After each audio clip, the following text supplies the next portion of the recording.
कभी कभी लगता है ना, जैसे जिंदगी हाथ से फिसल रही हो, जैसे सब कुछ करने के बाद भी कुछ अधूरा सा रह गया हो। मन बेचैन होता है, दिल उदास रहता है और एक गहरा खालीपन महसूस होता है। ऐसे में कहीं दूर से एक आवाज आती है, मैं हूं ना, तू अकेला नहीं है। वो आवाज और किसी की नहीं, स्वयं भगवान श्री कृष्ण की होती है। जय श्री राधे कृष्ण। आप सभी का हमारे चैनल भटकता मन में दिल से स्वागत है। प्रिय भक्तों, इस दिव्य वाणी की शुरुआत करने से पहले आइए एक क्षण के लिए अपने मन को शांत करें, अपनी आंखें बंद करें और हृदय से पुकारें, हे श्री कृष्ण। जो भी भक्त इस पावन संदेश को सुन रहे हैं, उनके जीवन में आपका प्रेम, आपकी कृपा सदैव बनी रहे। उनकी उलझनों को आप सुलझा दें और उनके रास्तों में भक्ति की रोशनी फैला दें। दोस्तों, वीडियो सुनने से पहले नीचे कमेंट में अपने भाव, अपनी भक्ति, अपना प्रेम व्यक्त करते हुए बस 2 शब्द लिखें, राधे राधे। ये 2 शब्द जब मिलकर बहते हैं तो वहां एक अद्भुत ऊर्जा जन्म लेती है। वो ऊर्जा श्री कृष्ण तक सीधा पहुंचती है। हम सबके जीवन में एक ऐसा मोड़ जरूर आता है जब हमें समझ नहीं आता कि क्या सही है, क्या गलत, कौन अपना है, कौन पराया, किस राह पर चलें, क्या फैसला लें। ऐसे ही एक क्षण में अर्जुन भी खड़ा था युद्ध भूमि में, लेकिन मन की लड़ाई उससे बड़ी थी। उसके सामने उसके अपने खड़े थे, भाई, गुरु, रिश्तेदार, और उसे उन्हीं पर धनुष उठाना था। वो कांप रहा था, आंखों से आंसू बह रहे थे, शरीर से शक्ति चली गई थी। तब श्री कृष्ण ने उसे देखा और शांत स्वर में कहा, अर्जुन, तू उन बातों पर शोक कर रहा है जिनके लिए शोक करना उचित नहीं है। वो वाक्य केवल अर्जुन के लिए नहीं था, वो हमारे लिए था, आपके लिए, मेरे लिए, हर उस इंसान के लिए जो जिंदगी में किसी न किसी मोड़ पर टूट जाता है। यहीं से गीता की पहली अमर प्रेरणा शुरू होती है, जो नश्वर है उसके लिए दुखी मत हो, जो अमर है वही तू है। श्री कृष्ण कहते हैं, तू शरीर नहीं है, तू आत्मा है, और आत्मा कभी नष्ट नहीं होती। आज जो कुछ भी आपने खोया है, पैसा, नाम, संबंध, सम्मान, वह सब शरीर से जुड़ी चीजें हैं। लेकिन जो आपका सत्य है वह कभी नहीं मरता। जब अर्जुन भगवान श्री कृष्ण से पूछते हैं, हे केशव, यह सब स्वीकार करने के बाद भी कि आत्मा अनादि और अजन्मा है, शस्त्र उसे काट नहीं सकते, अग्नि उसे जला नहीं सकती, फिर भी जीव की आत्मा को दुख, सुख, शोक, हर्ष, अपमान, पीड़ा और आनंद का अनुभव क्यों होता है?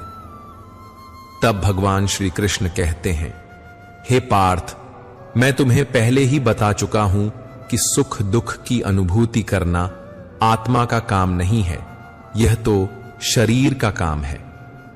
तब अर्जुन कहते हैं, हे केशव, शरीर को दर्द और पीड़ा तभी होगी जब शरीर पर चोट लगेगी या उसका कोई अंग कट जाएगा।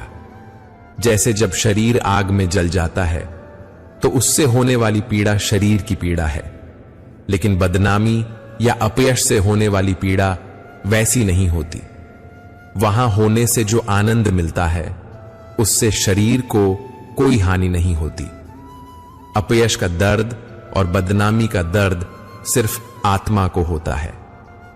तब भगवान श्री कृष्ण अर्जुन से कहते हैं, नहीं अर्जुन, ये यश है, अपयश है, अपमान है, ये लाभ है, हानि है, ये जीत है। आत्मा को न तो खुशी का अनुभव होता है और न ही हार का दर्द। यह आत्मा का काम नहीं है, यह मन की शरारत है। भगवान श्री कृष्ण कहते हैं, हे अर्जुन, याद रखो कि मन जीव के शरीर का एक अदृश्य हिस्सा है जो दिखाई नहीं देता लेकिन सबसे शक्तिशाली है। यह आत्मा का एक हिस्सा नहीं है और इसका उससे कोई संबंध नहीं है। रथ का स्वामी आत्मा में विराजमान है, जबकि मन शरीर रूपी रथ का सारथी है।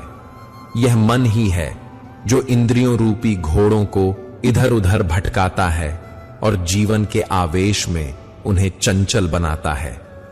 कभी कभी यौवनों के आवेश में यह चंचल मन व्यक्ति को इस भ्रम में डाल देता है कि वह सर्वशक्तिमान है, वह सब कुछ कर सकता है तथा वह यहाँ का राजा है, जिसके आगे सभी झुकने को मजबूर हैं तथा जिसके शरीर के मर जाने पर सभी उसके आगे झुक जाते हैं। जब दीपक में यौवन शक्ति का घी समाप्त हो जाता है और दीपक के नीचे अंधेरा हो जाता है, तब मनुष्य डर जाता है और चिल्लाने लगता है, मैं बीमार हूं, मैं दुखी हूं, मैं मर रहा हूं, मुझे बचाओ। मन ही मन रोने का नाटक भी करता है। हे अर्जुन, मनुष्य को रोने का मन करता है। मैं के अभिमान की मदिरा पिलाकर जो मनुष्य को मतवाला बनाता है, वह तो मन ही है। इसके हाथों में माया का जाल है, जिसे यह मनुष्य की इच्छाओं पर डालता रहता है और उसे अपने वश में करता रहता है। यह मन शरीर से भी मोहित होता है और अपने सुख से भी। वह मोहित है और अपने दुखों से भी मोहित है। वह खुशी में खुशी के गीत गाता है और दुख में दुख भरे गीत गुनगुनाता है। वह दूसरों को अपने दुखों में शामिल करके खुशी प्राप्त करता है। हे पार्थ, जीव के लिए अपने मन को वश में रखना आवश्यक है। अपने आंतरिक मन को नियंत्रित करें और आत्मा में देखें, तभी आप उस आत्मा के अंदर ईश्वर के प्रकाश को स्पष्ट रूप से देख पाएंगे। समय मनुष्य द्वारा बनाए गए रास्ते पर नहीं चलता। मनुष्य को समय के दिखाए मार्ग पर चलना ही पड़ता है। इसे ही भाग्य कहते हैं। एक बार एक युवक मेरे पास आया, बहुत दुखी था। उसकी नौकरी चली गई थी, प्रेमिका उसे छोड़ चुकी थी और वो पूरी तरह से टूट चुका था। उसने कहा, अब जीने का कोई कारण नहीं बचा। मैंने उससे पूछा, तुम अब भी सांस ले रहे हो ना? वो बोला, हां। मैंने कहा, तो फिर सब खत्म नहीं हुआ? भगवान श्री कृष्ण भी यही कहते हैं, तू जिंदा है, इसका मतलब यह है कि तू अब भी यात्रा पर है। तू अब भी कर्म कर सकता है। जिसे तूने खोया है, अगर वह वास्तव में तेरा था तो वह कभी जाएगा नहीं, और जो गया है वह शायद तेरे रास्ते से हटाया गया है ताकि तू आगे बढ़ सके। हम लोग अक्सर चीजों से जुड़ जाते हैं, एक रिश्ता, एक नौकरी, एक पहचान, और जब वह हमसे छिन जाती है तो लगता है सब कुछ खत्म हो गया। लेकिन श्री कृष्ण कहते हैं, यह सब कुछ क्षणिक है। तू अपने सच्चे रूप को पहचान, जो आत्मा है, जो अनंत है। जीवन का हर दुख, हर पीड़ा इसी भूल से आती है कि हम खुद को इस शरीर और उसकी चीजों से जोड़ लेते हैं। भगवान श्री कृष्ण कहते हैं, जो व्यक्ति मुझे जान लेता है वह जन्म मरण के बंधन से मुक्त हो जाता है। जो व्यक्ति भगवद गीता को पढ़ता है और उसका पालन करता है, वह बुराई से मुक्त हो जाता है। उसके सभी दुष्कर्मों का प्रभाव समाप्त हो जाता है। जो भाग्य में है वह भाग कर आएगा, और जो भाग्य में नहीं है वह भी आकर भाग जाएगा। जैसे हवा नाव को उड़ा ले जाती है, उसी प्रकार मनुष्य की इच्छाएं उसकी बुद्धि को भ्रमित कर देती है। जो मनुष्य सुख दुख में, मान अपमान में शांत रहता है, वह मुझे अत्यंत प्रिय है। दूसरों को अपनी समस्याओं का कारण मान लेने से आपकी समस्याएं कभी कम नहीं होंगी। फिर अर्जुन डरते हुए पूछता है, अगर मैं लड़ते हुए हार गया तो क्या? तब श्री कृष्ण मुस्कुराते हुए कहते हैं, तेरा कर्म करने में अधिकार है, फल में नहीं। यह गीता की दूसरी अमर प्रेरणा है। कर्म कर, लेकिन फल की चिंता मत कर। आज हम जो भी करते हैं उसके पीछे कोई ना कोई अपेक्षा होती है। अगर हम प्यार करते हैं तो बदले में प्यार की उम्मीद रखते हैं। अगर मेहनत करते हैं तो सफलता की चाह रखते हैं, और जब वैसा नहीं होता तो हम टूट जाते हैं। श्री कृष्ण हमें सिखाते हैं, तू सिर्फ अपना कर्तव्य निभा, सफलता और असफलता मेरी चिंता है। एक गरीब किसान को देखो, वह खेत में बीज बोता है। वह जानता है कि बारिश होगी या नहीं, यह उसके हाथ में नहीं है। फिर भी वह हर साल मेहनत करता है। क्यों? क्योंकि वह अपने हिस्से का कर्म जानता है। फल किसे देना है? यह ऊपर वाले का काम है। मैंने एक बार एक स्कूल टीचर से पूछा, आप इतने सालों से पढ़ा रहे हैं, बिना ज्यादा पैसे, बिना किसी सम्मान के, क्यों? उन्होंने कहा, क्योंकि यह मेरा धर्म है। हर बच्चा जो मेरी कक्षा में आता है वह मेरे लिए एक बीज है। मुझे नहीं पता वह पेड़ बनेगा या नहीं, लेकिन मैं उसे पानी जरूर दूंगा। वह श्री कृष्ण की राह पर है। अगर आप किसी अच्छे काम में लगे हुए हैं और फिर भी परिणाम नहीं दिख रहा तो टूटिए मत, क्योंकि गीता की तीसरी अमर प्रेरणा कहती है, अच्छा किया गया कोई भी कर्म कभी व्यर्थ नहीं जाता। आपका हर प्रयास, चाहे वह आज रंग लाए या न लाए, वह कहीं ना कहीं संचित होता है।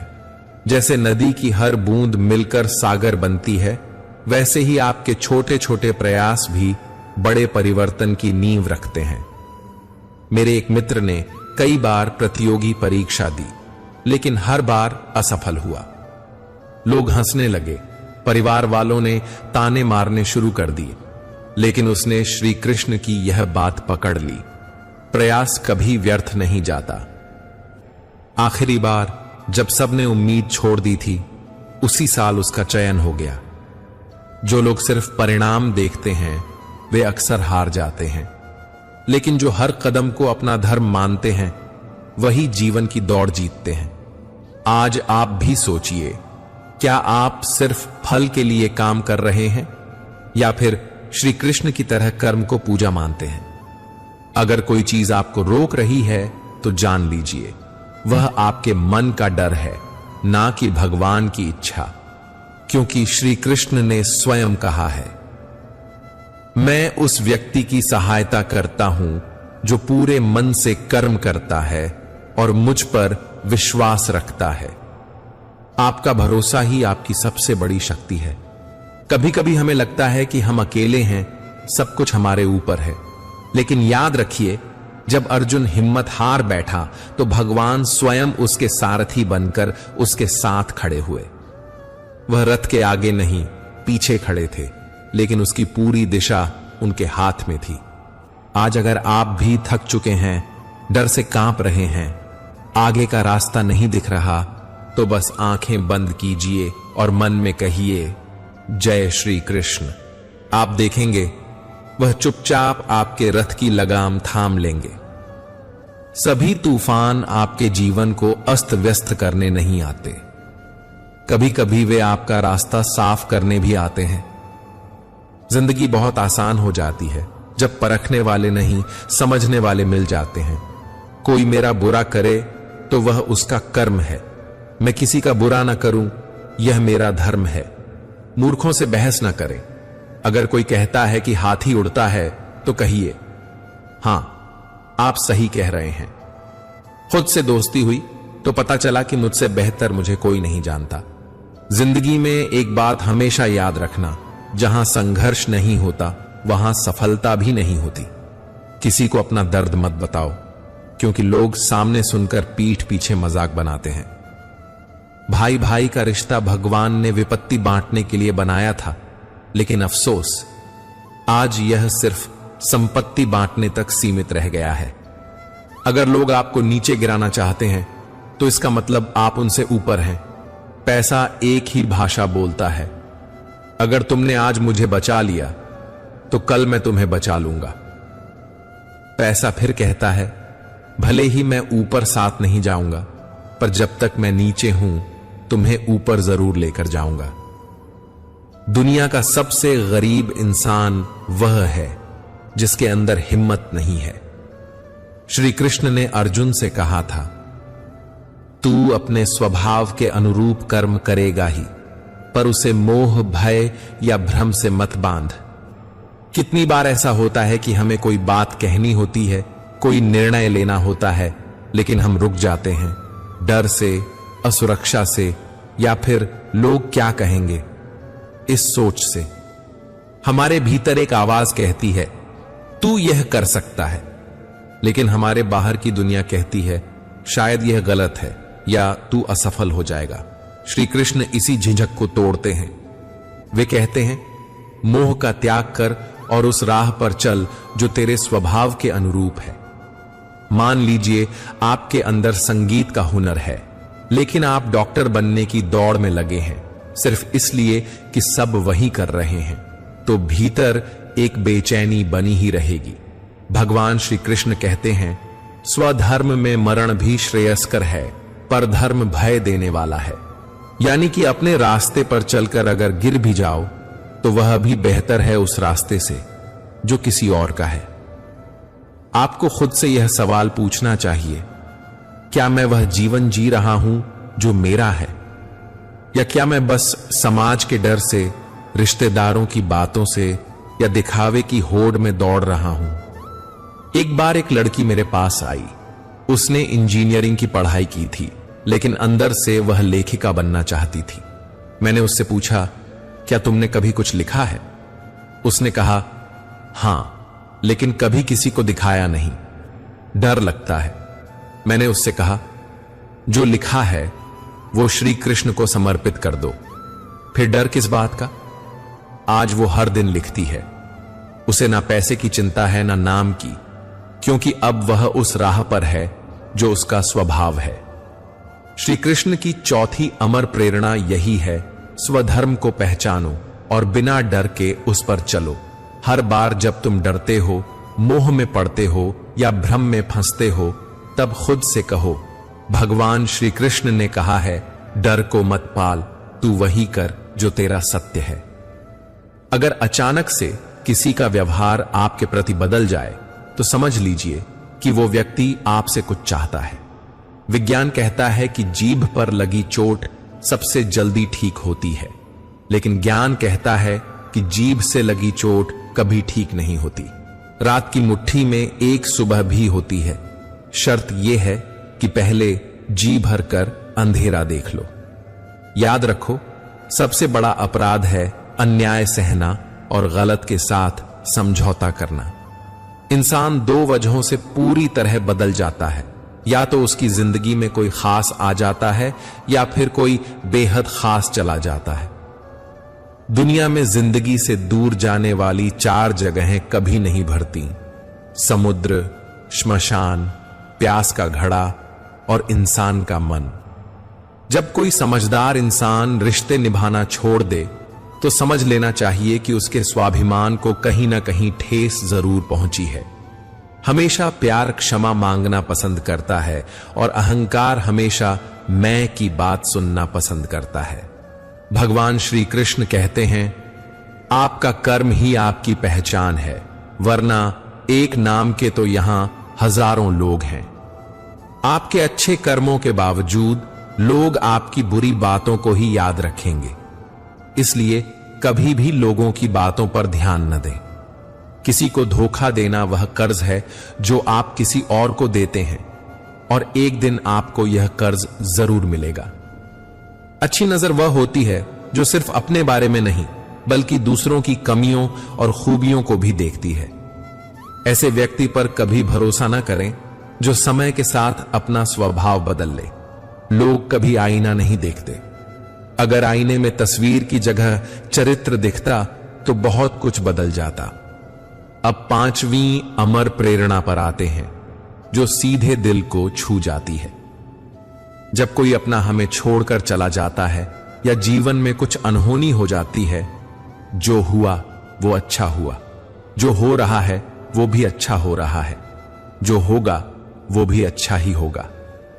यह वाक्य आज भी करोड़ों लोगों को जीवन में स्थिरता देता है, क्योंकि जब कुछ बुरा होता है हम प्रश्न करते हैं, क्यों?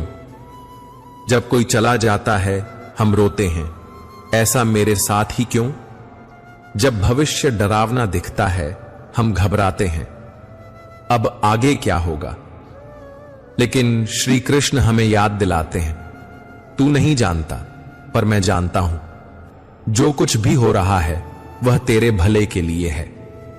आप कभी पीछे मुड़कर देखिए, आपकी सबसे बड़ी तकलीफें, सबसे गहरे जख्म, वो सब किसी न किसी अच्छे मोड़ की वजह बने होंगे।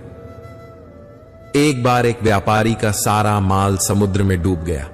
वह टूट गया, दिवालिया हो गया। लोगों ने उसका मजाक उड़ाया। लेकिन कुछ महीनों बाद पता चला उस जहाज में जो लोग थे उन्हें समुद्री डाकुओं ने मार डाला और उसका ना जाना ही उसकी जान बचा गया। आज वह कहता है, अगर उस दिन मेरा नुकसान नहीं हुआ होता तो आज मैं जिंदा नहीं होता। भगवान की लीला समझना हमारे बस की बात नहीं, पर भरोसा रखना हमारा धर्म है। अगर आज आप किसी मुश्किल दौर से गुजर रहे हैं तो बस मन में एक बात बैठा लीजिए, श्री कृष्ण की योजना मुझसे बड़ी है। जो हुआ है वह मुझे कुछ सिखाने आया है। शांत रहिए, धैर्य रखिए और श्री कृष्ण का नाम लेते रहिए। श्री कृष्ण की यह 5वीं अमर प्रेरणा, सब कुछ उसके अनुसार ही हो रहा है जो हमारे लिए उचित है। आपके जीवन को सहनशीलता, विश्वास और शांति देती है।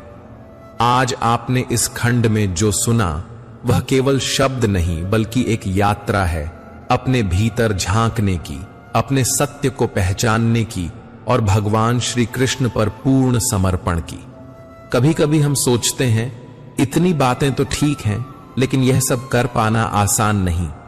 तो याद रखिए, अर्जुन भी यही कह रहा था, लेकिन जब उसने आंखें बंद की और श्री कृष्ण की बातों पर भरोसा किया, तब युद्ध केवल बाहर नहीं, भीतर भी जीता। गरीबी को दूर करने के लिए किसी भी व्यक्ति को शिक्षित होना बहुत आवश्यक है और हर व्यक्ति को आत्मविश्वास से भरपूर होना भी बहुत जरूरी है। दूसरों की बातों में आकर रिश्ते खराब मत कीजिए, क्योंकि रिश्ते अपने होते हैं, दूसरों के नहीं। बहुत फर्क होता है जरूरी और जरूरत होने में। कभी कभी हम सिर्फ जरूरत होते हैं, जरूरी नहीं कोई लाख खूबसूरत ही हो, लेकिन अगर वह ईमानदार और वफादार नहीं है तो वह कुछ भी नहीं। काश बनाने वाले ने थोड़ी होशियारी और दिखाई होती, इंसान थोड़े कम और इंसानियत थोड़ी ज्यादा बनाई होती। रंग छोड़ते कपड़े और रंग बदलते लोग कितने भी ब्रांडेड क्यों ना हो, दिल से उतर ही जाते हैं। समस्या जब अपनों से हो तो समाधान खोजना चाहिए, क्योंकि न्याय में एक खुश होता है और दूसरा नाराज, जबकि समाधान में दोनों खुश होते हैं। जब भी आप खुद को टूटा हुआ महसूस करो तो घबराना मत। ऊपर वाला आपका इस्तेमाल किसी बड़ी चीज के लिए कर रहा है। अब बात करते हैं 6वीं प्रेरणा की, जो शायद सबसे कठिन लेकिन सबसे पवित्र है। तू सब कुछ मुझे अर्पण कर दे।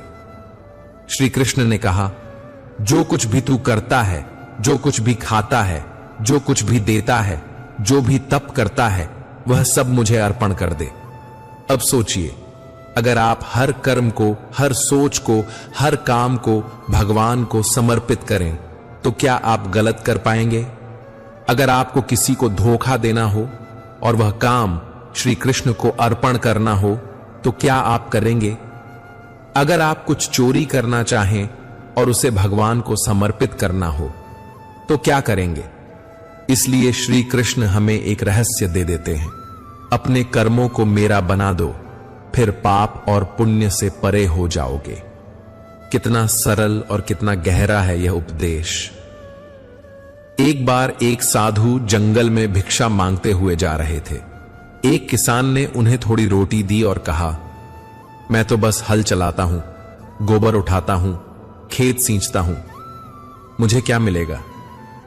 साधु मुस्कुराए और बोले, अगर तू हल चलाते समय भी यह कहे कि हे कृष्ण, यह सेवा तुम्हारी है, तो तेरा हर पसीना भी पूजा बन जाएगा। जीवन का हर काम, चाहे वह खाना पकाना हो, पढ़ाई करना हो, व्यापार करना हो, अगर वह भावना से श्री कृष्ण को समर्पित किया जाए तो वह साधना बन जाता है।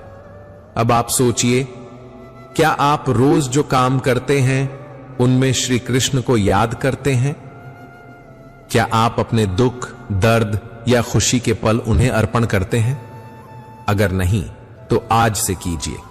हर सुबह उठते ही कहिए, हे कृष्ण, आज का दिन तुम्हें समर्पित, जो करूंगा वो तुम्हारी पूजा होगी। फिर देखिए जीवन कितना बदलता है। प्रार्थना रोज करिए, क्योंकि बात करने से ज्यादा आसान है उस ईश्वर से बात करना। किसी को भी अपना दर्द और अपनी खुशी नहीं दिखानी चाहिए, क्योंकि लोग आपकी खुशी में नजर और आपके दुख में नमक जरूर लगाते हैं। जब किसी रिश्ते में जिद और अकड़ आ जाए तो ये दोनों जीत जाते हैं, लेकिन रिश्ता हार जाता है। अब आते हैं 7वीं अमर प्रेरणा पर। सुख दुख, लाभ हानि, जय पराजय, इन सब में सम रहो। श्री कृष्ण ने अर्जुन से कहा, समत्वम योग उच्यते, यानी योग का अर्थ है समता। ना सुख में डगमगाना, ना दुख में टूट जाना। अब आप सोचिए, जब अच्छा समय आता है तो हम उछलते हैं, वाह मेरी मेहनत रंग लाई, देखो मैं कितना काबिल हूं। और जैसे ही बुरा समय आता है, भगवान ने मेरे साथ ऐसा क्यों किया? यही असमत्व है। श्री कृष्ण चाहते हैं कि हम स्थिर हों, ना तो अहंकार से फूले, ना ही हार से टूटे। एक बार एक बहुत बड़ा व्यापारी दिवालिया हो गया। वह मंदिर गया और खूब रोया। फिर एक वृद्ध संत ने उससे कहा, बेटा, जो आज गया है वो कल फिर से आ सकता है, पर जो संतुलन आज खोया है वो वापस लाने में पूरी जिंदगी लग सकती है। अपने मन को पकड़, धन तो आता जाता रहेगा। इसीलिए श्री कृष्ण हमें सिखाते हैं, सुख दुख को संभव से देखो।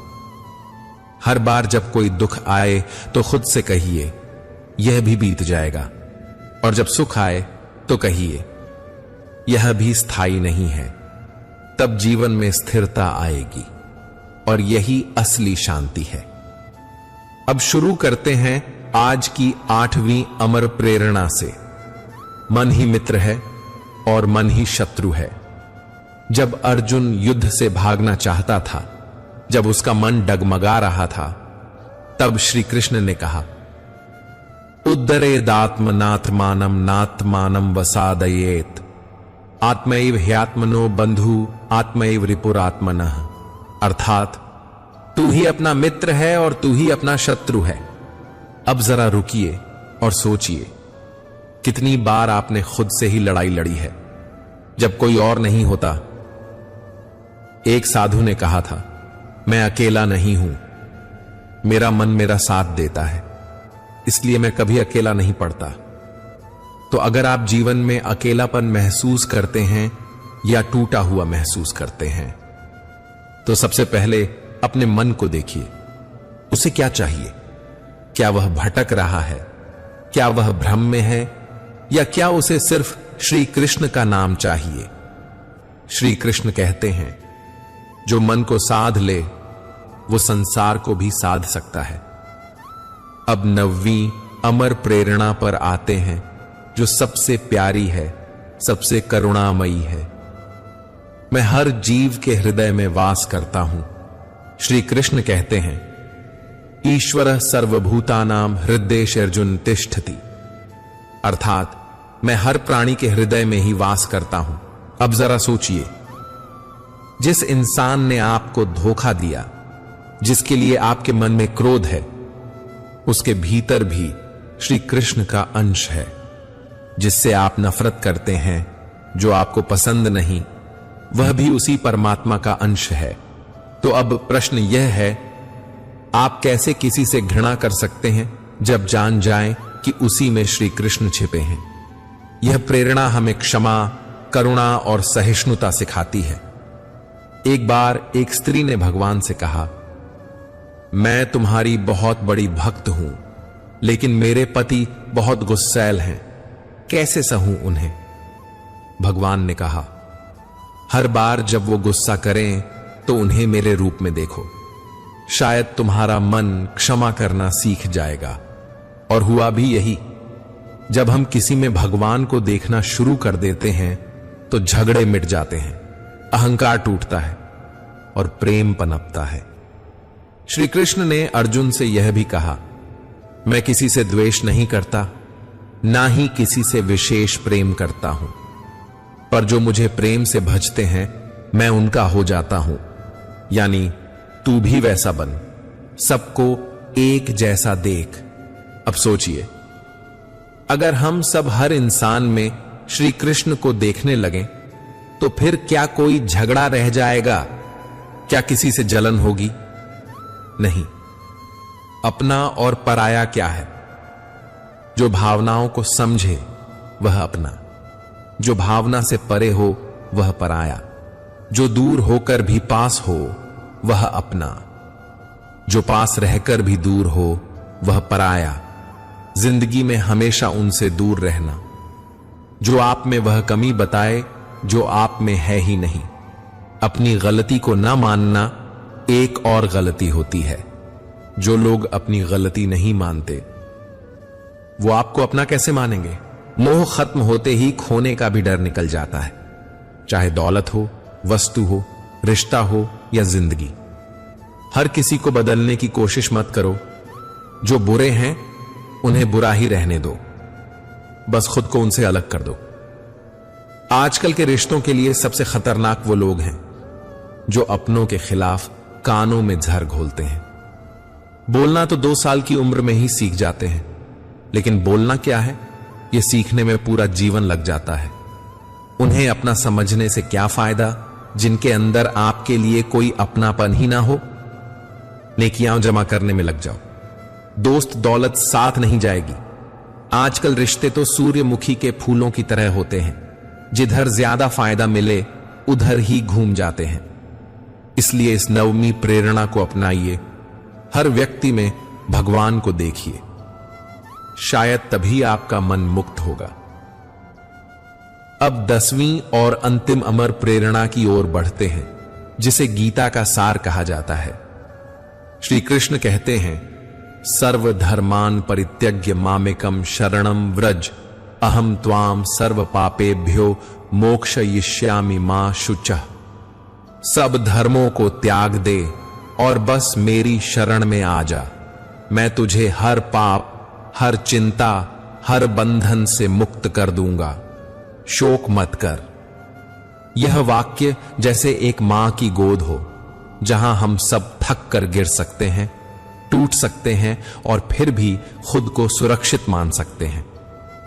श्री कृष्ण ने यह तब कहा जब अर्जुन के सारे तर्क खत्म हो चुके थे, जब उसका मन हार चुका था।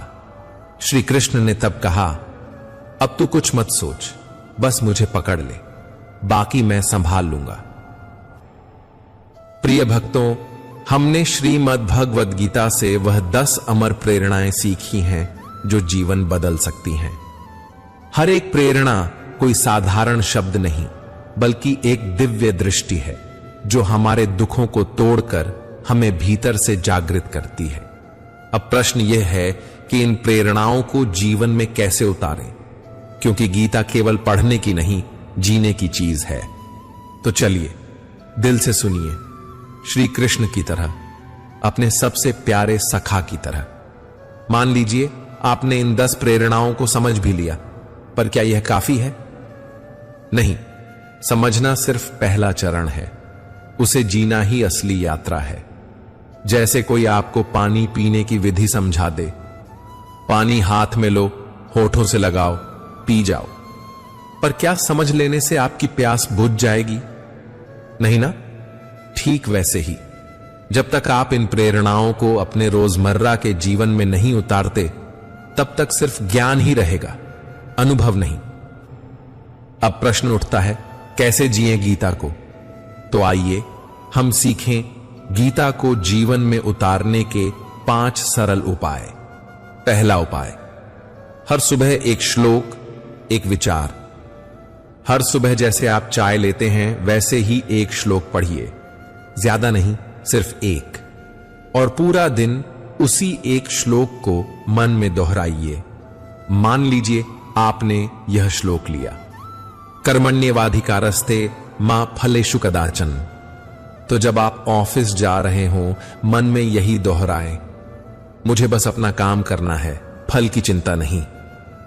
जब आप बच्चे को पढ़ा रहे हों, कर्म कर, फल की आस छोड़।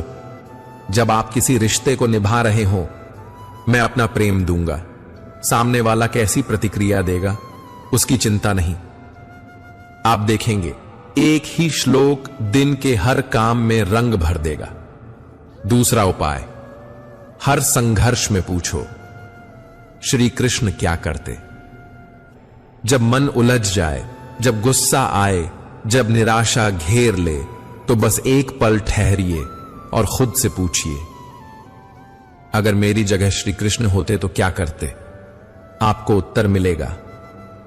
कभी मौन रहते, कभी प्रेम से बोलते, कभी युद्ध भी करते, पर हर बार धर्म और करुणा के साथ। श्री कृष्ण कोई एक रूप नहीं थे। वो कभी रणछोड़ बने तो कभी अर्जुन के सारथी, वो कभी मुस्कुराए तो कभी क्रोधित भी हुए, पर हर बार उन्होंने वही किया जो समय के अनुरूप धर्म था। इसलिए जब भी कंफ्यूजन हो, बस इतना पूछना, श्री कृष्ण क्या करते? तीसरा उपाय, हर रात आत्म परीक्षण। रात को सोने से पहले एक सवाल खुद से पूछो, क्या मैंने आज गीता का एक भी सूत्र जिया? हो सकता है आपने आज किसी को क्षमा किया तो आपने समत्व का अभ्यास किया, या आपने किसी निर्णय में दूसरों की भलाई सोची तो आपने स्वधर्म निभाया, या आपने अपशब्द अपशब्द का जवाब शांति से दिया तो आपने मन को मित्र बना लिया। हर रात यह आत्म परीक्षण आपको धीरे धीरे ज्ञान से अनुभव की ओर ले जाएगा। चौथा उपाय, श्री कृष्ण से दोस्ती करो, दूरी नहीं। बहुत से लोग श्री कृष्ण को बस मंदिर में मानते हैं, वहां घंटी बजाकर निकल जाते हैं, पर श्री कृष्ण मंदिर में नहीं, आपके भीतर है। उन्हें अपना सखा मानिए, बिल्कुल वैसे जैसे अर्जुन ने माना। रोज उनसे बात कीजिए, कृष्ण आज दिन अच्छा गया, कृष्ण आज मन भटक गया, संभाल लेना, कृष्ण तुझसे बात करके अच्छा लगता है। शुरुआत में लगेगा कि आप खुद से बात कर रहे हैं, लेकिन धीरे धीरे आपको अनुभव होगा आप नहीं बोल रहे, कोई उत्तर भी आ रहा है, और वही संवाद होगा जो गीता का मूल है, भगवान और आत्मा का जीवंत संवाद। पांचवां उपाय, दूसरों को भी प्रेरणा देना। जो अमृत आपने पिया है वह दूसरों तक पहुंचाइए, अपने बच्चों को, अपने दोस्तों को, किसी जरूरतमंद को। इन 10 प्रेरणाओं में से एक प्रेरणा भी बांट दीजिए। अगर कोई दुखी है तो उसे कहिए, तू सिर्फ कर्म कर, फल की चिंता मत कर। अगर कोई खुद से हारा है तो कहिए, तू ही अपना मित्र है, तू ही शत्रु। अगर कोई रिश्तों में उलझा है तो कहिए, हर प्राणी में श्री कृष्ण का वास है, क्षमा कर दे। आप देखेंगे गीता का ज्ञान जैसे जैसे आप बांटते जाएंगे, वैसे वैसे वो आपके भीतर और गहराई से बसता जाएगा। अब जरा रुकिए, इन 5 उपायों को जीवन में उतारने की कल्पना कीजिए। सुबह एक श्लोक, दिन भर मनन, दोपहर में कोई उलझन, श्री कृष्ण से पूछना, रात को आत्म परीक्षण, रोज उनसे संवाद, और कभी कभी किसी और को यह अमृत बांटना। क्या यह जीवन बदल नहीं देगा? क्या आपकी चाल, आपकी सोच, आपकी दृष्टि सब कुछ श्री कृष्णमय नहीं हो जाएगी? यही है गीता को जीना। और याद रखिए, गीता सिर्फ युद्ध के मैदान की नहीं है, वो हर उस जगह की है जहां आपके भीतर एक अर्जुन हिम्मत हारता है और एक श्री कृष्ण आपको संभालने आता है। तो आज से गीता को सिर्फ किताब की तरह मत रखिए, उसे दिल की गहराई में उतारिए। वो आपका मार्गदर्शक बनेगी, आपका रक्षक बनेगी। अब हम आ पहुंचे हैं अंतिम खंड पर, उस मुकाम पर जहां अब तक की सारी प्रेरणाएं, सारी भावनाएं और श्री कृष्ण की सारी वाणी एक जगह आकर ठहरती हैं, हमारे भीतर। आप यहां तक पहुंचे, इसका मतलब है कि आपके मन में केवल प्रश्न नहीं है, अब वहां उत्तर भी गूंजने लगे हैं। इस आखिरी खंड में हम बात करेंगे उन 10 अमर प्रेरणाओं को कैसे स्थायी बनाएं, ताकि जीवन के हर पड़ाव पर श्री कृष्ण हमारे साथ खड़े रहें। और यहीं से शुरू होती है सबसे गहरी बात। बहुत से लोग कहते हैं मैंने गीता पढ़ी, समझी भी, पर फिर भी जीवन नहीं बदला। श्री कृष्ण इसका उत्तर पहले ही दे चुके हैं। श्रद्धावान लभते ज्ञानम। जिसके पास श्रद्धा है वही ज्ञान को अपने जीवन में उतार सकता है। यहां श्रद्धा का अर्थ सिर्फ धार्मिक विश्वास नहीं है। श्रद्धा का मतलब है जब मन डगमगाए फिर भी गीता के शब्दों पर टिके रहना, जब रास्ता न दिखे फिर भी श्री कृष्ण के निर्णय पर भरोसा रखना। यह श्रद्धा ही वह नींव है जिस पर गीता का महल टिकता है। अब चलिए बात करते हैं उन 5 जीवन परिवर्तनकारी सूत्रों की जो इन 10 प्रेरणाओं को स्थायी बनाएंगे। पहला सूत्र, जो घट रहा है वह होना ही था। आपने गीता से सीखा, मां फलेषु कदाचन, फल की चिंता मत करो। पर जब मन दुखी होता है, जब हमें नुकसान होता है, तब इस प्रेरणा पर अडिग रहना कठिन हो जाता है।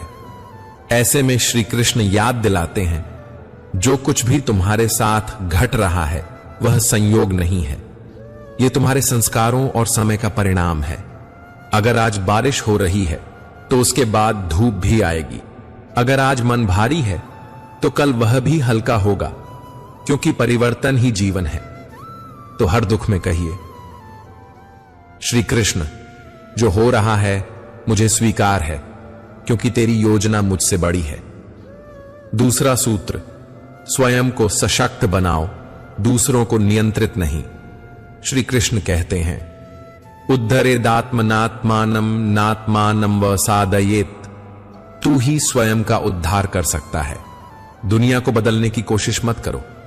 खुद को इतना मजबूत बनाओ कि दुनिया तुम्हारा कुछ बिगाड़ ही ना पाए। आपके पास शक्ति है शून्य। अपनी सोच बदलने की, अपनी दृष्टि बदलने की, अपने कर्म चुनने की। यही गीता की आत्मा है। स्वयं पर ध्यान, स्वयं पर काम। तीसरा सूत्र, संघर्ष से भागना नहीं, मुस्कुराकर सामना करना। अर्जुन युद्ध से भागना चाहता था। उसने कहा, मैं युद्ध नहीं करूंगा। श्री कृष्ण ने क्या किया? उन्होंने युद्ध को आसान नहीं किया, उन्होंने अर्जुन को शक्तिशाली बनाया। क्यों? क्योंकि अगर युद्ध टाला जाता तो अर्जुन की अंतरात्मा हार जाती। पर युद्ध को स्वीकार करके अर्जुन नायक बन गया। आज भी जब आपके जीवन में संघर्ष आता है, श्री कृष्ण आपको कमजोर नहीं कहते, वो आपको याद दिलाते हैं तुम योद्धा हो। इसलिए हर बार जब कोई कठिनाई आए, अपने आप से कहिए, मैं अर्जुन हूं और श्री कृष्ण मेरे सारथी हैं। चौथा सूत्र, जो मिला है उसका आदर कर, जो नहीं मिला उसका बोझ मत बना। आज हर इंसान किसी न किसी चीज से दुखी है। मेरे पास पैसा नहीं, सम्मान नहीं, समय नहीं। पर श्री कृष्ण कहते हैं, तत्सुखम सत्विजम यद आत्मबुद्धि प्रसादजम। सच्चा सुख भीतर से आता है, बाहर से नहीं। जो मिला है उसमें आनंद ढूंढो, जो नहीं मिला उसे पाने की ललक रखो, पर उसकी कमी से दुखी मत हो। श्री कृष्ण गाय चराते थे, पर अंदर से राजाओं से भी अधिक धनवान थे। क्यों? क्योंकि उन्होंने भीतर का खजाना पा लिया था, और यह खजाना हर एक के पास है। शांत चित्त, संतोष और श्री कृष्ण का साथ। पांचवा सूत्र, मृत्यु का भय नहीं, अमर आत्मा का बोध। गीता की सबसे गहन बात यही है, न जायते म्रियते व कदाचित। आत्मा न जन्म लेती है न मरती है। तुम यह शरीर नहीं हो, तुम वह ऊर्जा हो, वह चेतना हो जो केवल अनुभव करती है। तो मृत्यु का क्या भय, किसी प्रिय को खो देने का क्या गम? जो गया वह केवल शरीर था, उसकी आत्मा अभी भी श्री कृष्ण के चरणों में है, और वह हर रोज हर पल तुम्हारे पास है। यह समझ आ जाए तो हर दुख, हर भय छू मंत्र। अब एक अंतिम बात, गीता को जीवन का आईना बना लो। हर बार जब मन उलझे, गीता खोलो। हर बार जब भावनाएं बहकें, गीता पढ़ो। हर बार जब हार लगे, श्री कृष्ण को पुकारो। क्योंकि ये 10 अमर प्रेरणाएं किसी पौराणिक ग्रंथ की बातें नहीं हैं, ये आपके जीवन की कहानी है। ये हर इंसान के अंदर उठने वाले सवालों का उत्तर है। और अब जब आप ये 5 खंड पूरे पढ़ चुके हैं, तो मैं आपसे एक विनती करूंगा, इन शब्दों को बंद मत करो, इन अनुभवों को बांटिए। किसी एक को गीता का एक संदेश दीजिए, आप उसका जीवन बदल देंगे। और अगर कभी मन फिर से डगमगाए, तो इस श्रृंखला को दोबारा सुनिए, क्योंकि श्री कृष्ण की वाणी हर बार नई ऊर्जा, नई दृष्टि, नई प्रेरणा लेकर आती है।